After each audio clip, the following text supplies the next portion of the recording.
Then question number 11 says that show that the direction cosines of a vector equally inclined to the axis OX, OY, OZ are plus minus 1 by root 3. बहुत ही simple question है. If vector is equally inclined, you know that DCs are given by cos alpha, cos beta, cos gamma. But we are given that alpha is equal to beta is equal to gamma क्योंकि equally inclined है. And then you know that cos square alpha plus cos square beta plus cos square gamma 1 होता है आपका, है ना. We know that cos square alpha plus cos square beta plus cos square gamma is equal to 1. From 1 we can put beta equals to alpha and gamma also equals to alpha. तो ये आ जाएगा cos square alpha plus cos square alpha plus cos square alpha is equal to 1. और thrice of cos square alpha हमारा किसके equal आया? 1 के equal आया. So cos square alpha is equal to 1 by 3 और we can say cos alpha is equal to plus minus 1 upon root 3. ठीक है, तो ये आपका है required DCs मांगे उसने. So the DCs will be plus minus 1 by root 3, 1 by root 3, 1 by root 3. क्योंकि ये तो cos alpha की वैल्यू ऐसी है, cos beta, cos gamma सब इतना ही है because alpha, beta, gamma are equal. ठीक है. Then we have question number 12 after this. Question number 12 कहता है आपसे let A, B, C are these vectors. We have to find out a vector D which is perpendicular to both A and B and C dot D is 15. ठीक है, क्या दिया है हमें? Vector A is equal to I plus 4j plus 2k, right? This is vector A. And vector B we are given as vector B is 3i minus 2j plus 7k. Vector B is 3i minus 2j plus 7k, right? Then vector C हो जाएगा 2i minus j plus 4k. ठीक हो गया, 2i minus j plus 4k. This is 3i minus 2j plus 7k and this is i plus 4j plus 2k. Find a vector D which is perpendicular to both A and B and C dot D equals to 15. आपको एक vector D निकालना है जो A और B दोनों के perpendicular हो पहले तो, है ना, एंड C dot D 15 के इक्वल हो. ठीक है, सो वी हैव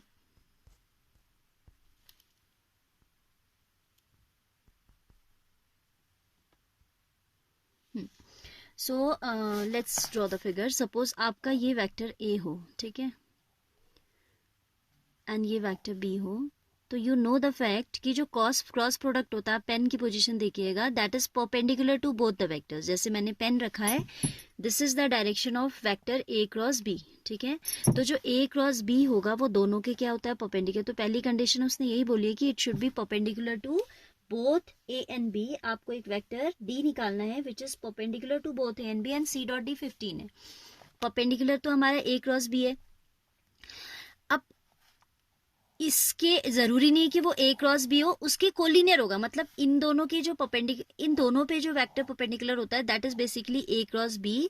तो वो जो रिक्वायर्ड वेक्टर डी है वो इसके क्या होगा? कोलिनियर होगा, मतलब इसी डायरेक्शन में होगा. ठीक है, तो हम ऐसा लिखेंगे, लेट भी नहीं, उसने बोला है वेक्टर डी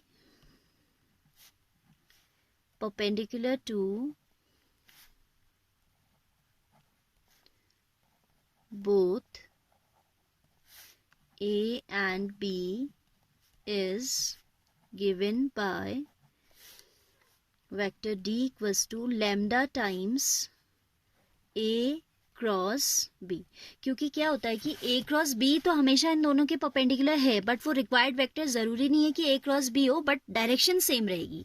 तो collinear vector is given like, जैसे मुझे ए वेक्टर का कोलिनियर वेक्टर बताना है तो I can write lambda times A vector. So this resultant is, दोनों के perpendicular vector is A cross B, तो इसका कोलिनियर वेक्टर हो जाएगा lambda times A cross B. I hope you got it. Then A cross B का value निकालते हैं. First सबसे पहले A, so vector D equals to, अच्छा पहले ए क्रॉस बी निकालो फिर लिखेंगे vector B is equal to I cap J cap K cap, right.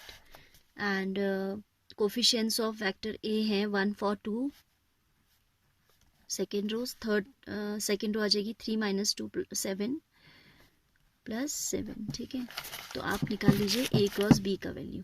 A vector cross B vector will come I into something, 4 7s are 28 plus 4 minus j cap, 7 minus 6 plus k cap, minus 2 minus 12, minus 2 minus 12, ठीक है। So what do we get here? 32i minus j minus 14k. This is what vector A cross B. तो D vector हमारा क्या है? Lambda times this. So vector D is lambda times vector A cross vector B. That is lambda times 32i cap minus j cap minus 14 k cap. ठीक है, इस lambda को क्योंकि constant है तो इन कोफिशिएंट्स के साथ लिखा जा सकता है. तो we can write 32 lambda i. We can leave here also, last में भी डील कर सकते हैं, however you find it convenient for you. Lambda j minus 14 lambda k. ठीक है, अब कहता है कि c dot d is equal to 15. Given है c dot d is equal to 15. Dot product आपको आता है. c वेक्टर है, c वेक्टर है हमारा question number 12. 2i minus J plus 4k. 2i minus J plus 4k dot vector d है हमारा 32 lambda i cap minus lambda j cap minus 14 lambda k cap. This whole is equal to dot product is equal to 15. तो dot product आपको पता है का coefficient i से j का, j से k का, k से, तो हो जाएगा 64 times lambda plus lambda minus 56 times lambda is equal to 15. 65 हो गया, 65 माइनस 56 हो जाएगा हमारा 9 इक्वल्स टू 15. तो 3 3 3 5 तो लैम्डा की वैल्यू आ जाती है 5/3. तो रिक्वायर्ड वेक्टर क्या था हमारा? Lambda times A vector cross B vector. Lambda के ऊपर ये नहीं बनेगा, हाँ, lambda times vector A cross vector B तो था. तो lambda was 5/3 and A cross B की वैल्यू आई थी 32i minus J cap minus 14 k cap.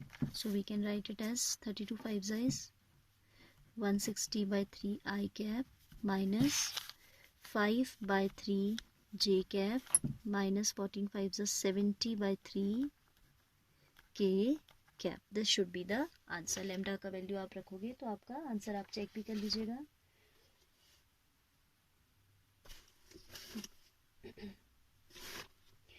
One 160/3i minus 5/3j minus, ठीक है आंसर, ठीक है चेक.